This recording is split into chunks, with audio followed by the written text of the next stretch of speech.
4 મહિના પહેલા અડાજણ વિસ્તારમાં થયેલ ₹10 લાખની લૂંટને અંજામ આપનાર ઇડા આરોપીને ઝડપી પાડતી સુરત શહેર એસઓજી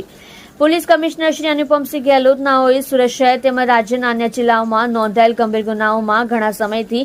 નાસ્તા ફરતા આરોપીને પકડી પાડવા આપેલ સૂચના મુજબ અધિક police commissioner Shri Raghavendra Vats crime નાયબ police commissioner Shri Rajdeepsinh Nakum SOG નાઓના માર્ગદર્શન હેઠળ એસઓજી પોલીસ ઇન્સ્પેક્ટર નાઓની સૂચના મુજબ એસઓજી દ્વારા નીચે મુજબની કામગીરી કરવામાં આવેલ છે। એસઓજીના ટીમના માણસો શહેર વિસ્તારમાં પેટ્રોલિંગમાં હતા તે દરમિયાન એએસઆઈ ભરતભાઈ દેવીદાસભાઈ તથા એએસઆઈ મોહમ્મદ મુનાફ ગુલામ રસૂલ નાઓને મળેલ બાતમી આધારે ઈચ્છાપુર વિસ્તારમાંથી આરોપી સચ્ચુ ઉર્ફ કરણ રામ અવતાર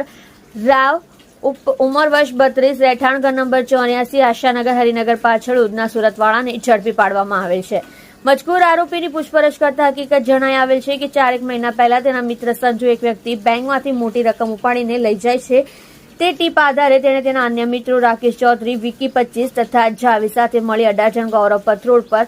આવેલા એસબીઆઈ બેંક ખાતે ફરિયાદી પૈસા ઉપાડી પોતાના મોપેડ ઉપર જતો હતો ત્યારે તે વ્યક્તિને રસ્તામાં રોકી તેને ધાક ધમકી આપી તેનું અપહરણ કરી તેની પાસે રહેલ રોકડ રકમ 10 લાખની લૂંટ કરી નાસી ગયેલ બાદ ફરિયાદીએ લૂંટનો ગુનો અડાજણ પોલીસ સ્ટેશનમાં ગુનો દાખલ કરાવેલ હતો જે ગુનામાં પોતે આજ દિન સુધી પોલીસથી બચવા નાસ્તો ફરતો હોવાની હકીકત જણાવેલ હતી। ઉપરોક્ત આરોપી અડાજણ પોલીસ સ્ટેશન ગુના નંબર 2024 ઇપીકો કલમ 392 365 342 504 506 114 મુજબના ગુનામાં નાસ્તો ફરતો હોય જેથી તેના વિરુદ્ધ કાયદેસરની કાર્યવાહી કરી આરોપીને અડાજણ પોલીસને સોંપી આપેલ છે।